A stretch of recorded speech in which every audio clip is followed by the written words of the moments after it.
Technology represents the powerful tools that the learner can use to facilitate his or her own learning process. The pre-service teacher technology competencies identify areas of proficiency for teachers to effectively use technology resources to create the conditions that optimize learning. Teachers need knowledge of the basic technology equipment operations and concepts, technology resources and tools for information literacy, and technology resources and tools for content areas. More information on this can be found in the Technology as Facilitator of Quality Education model. In this 5th grade language arts class, the teacher plays a CD of Romeo and Juliet as an introduction to a unit on Shakespeare. Then the teacher plays a video segment of the same scene. This helps students understand more about the characters, setting, and plot. During and immediately after the video, the teacher asks a few questions of the students to check for understanding. The teacher has designed a learning activity involving the use of audio-visual information sources, such as a CD and videotape, to access information. This demonstrates technology competency number 10, the use of audio-visual information sources. Shakespeare often wrote about love. His most famous lovers are Romeo and Juliet. Although these familiar words may now sound cliched, odes to one's beloved were all the rage at the time Shakespeare wrote these lines. What light through yonder window breaks? It is the east, and Juliet is the sun. Arise, fair sun, and kill the envious moon, who is already sick and pale with grief, that thou her maid art far more fair than she. Okay, does anyone have an idea what we might be studying? Wyatt, what do you think? Shakespeare. Shakespeare, exactly. How many of you have ever heard this before? What we just listened to. Do you know what play that's from? Colton, what play is that from? Romeo and Juliet. Romeo and Juliet, exactly. This is going to be the exact same scene, and we'll see if it makes any more sense now that you can actually see the people and what they're talking about. Okay, so what's going on? Alex. Right at the end there, Juliet finds out that Romeo is there because he yells out or something. And could you exactly understand the words that he said and what they meant? No? But you could kind of tell what was going on, right? Because you could see their faces, and you could kind of see where they were at in relationship to each other. So where were they? Where did this scene take place? Cameron. Castle.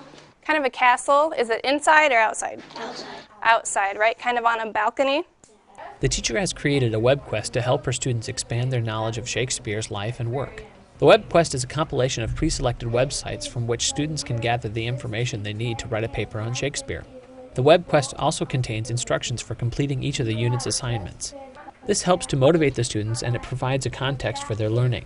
The teacher has used World Wide Web authoring software to create an educational website for her students. This demonstrates technology competency number 14, World Wide Web authoring. So you guys have all done a web quest on Harry Potter, right? Oh, yeah. Did you guys like using the web quest? Yeah. Yeah? Did you spend most of your time in the classroom or in here when you were working on the web quest? Why did you need to be in here? Because that's where the computers are. And what did you use the computers for? Alex. We went on the internet to Mr.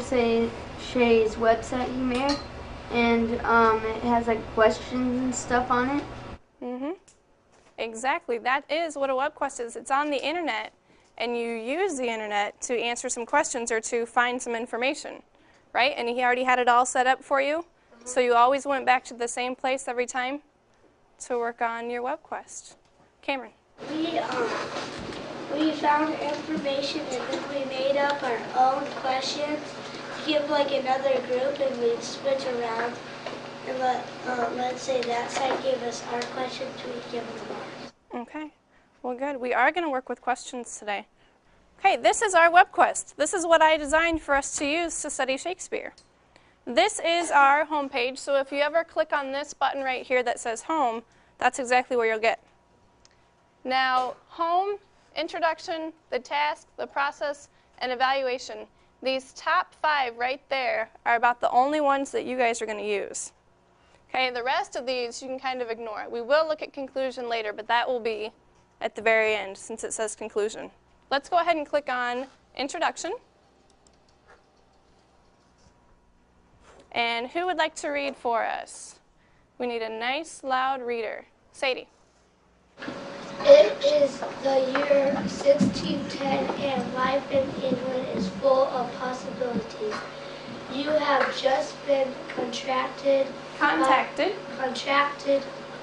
a man who goes by the name William Shakespeare, and he has asked for your help. All right, let's click on Activity 1. This is going to be the first thing that we work on. This is your first big task.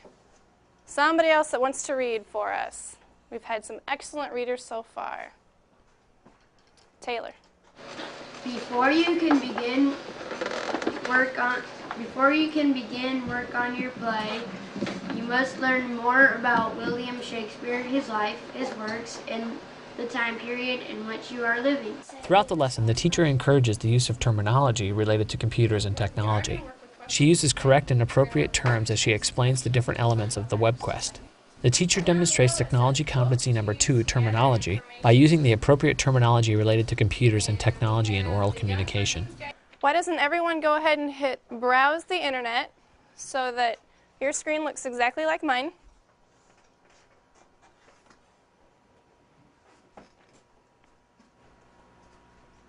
Okay, and then go up to favorites, right up here at the top of your screen. It's up to you, as long as you get to favorites. You can either use the side of your screen or the top of your screen. And then when you click on that, down here at the very bottom it says Shakespeare. So drag your mouse down there and let up on Shakespeare. This says websites to use to gather information. So all these things underneath here are all websites, and these are the names of the websites, and these are what are called hot links. So if you put your mouse over them, you get the hand, which means you can click on it, and it'll take you directly to that website. Now don't do that yet, we'll do that in just a few minutes. The students brainstorm a series of factual and inferential questions about Shakespeare and his works. Then they visit the websites listed on the web quest to find answers. The teacher has created a lesson that involves students in learning to efficiently access web resources in their research. This demonstrates technology competency number 8, World Wide Web information sources. Okay, where are you? I am in the encyclopedia. I'll try to go back and back and back. See the encyclopedia? You know where you go for the encyclopedia?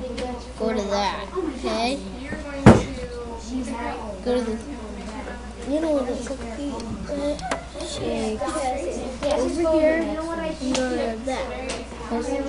No, yeah, that one. What does that mean? That one is where I'm at. Oh, that one is where I'm at. See, that's where I'm at. As the students identify relevant information on the World Wide Web, they copy and paste it into the AppleWorks document. The students will print the documents they have compiled and use the information to write their research papers. The teacher has designed a learning activity that requires students to use word processors to compose documents. This is an example of technology competency number 16, word processing. Some of you are starting to find the answers to your questions, which is great.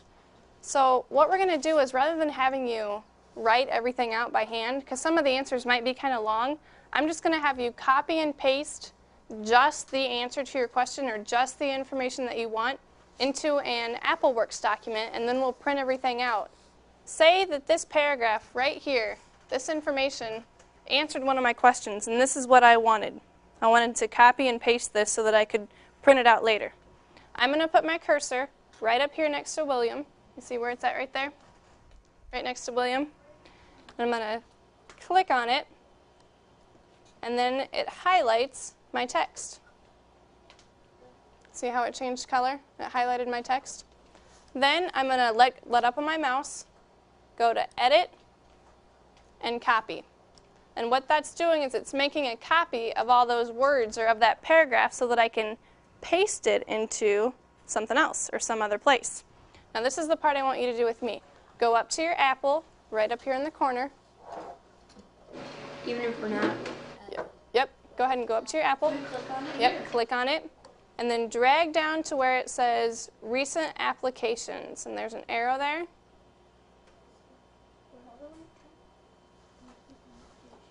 Recent Applications. Then go ahead and click on AppleWorks. Or put your mouse on AppleWorks and let go. Okay, now remembered, so far I highlighted my text and I went up to edit and hit copy. And you want word processing, so go ahead and hit OK. Because word processing just means that it's a document that you can type in or that you can put text in.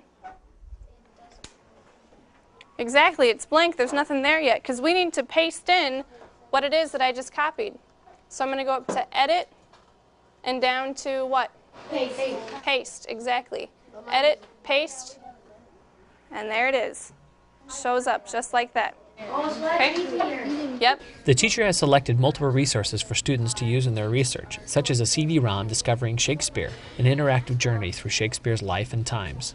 The teacher has designed an activity that involves students in learning to efficiently access information in electronic formats for their research. This demonstrates technology competency number 9, the use of electronic information sources. So this tells you about his life, his times, so how or what things were like back then when he was living. Theater would probably be What he did in the theater. kind of. Works would be what? Work. So the plays and the poems, and this would be more about what things were like again when he was alive. Let's go to life first. Because we have to baptism, home. Let's go to home. Yeah, but we have to do this first because we need to know what is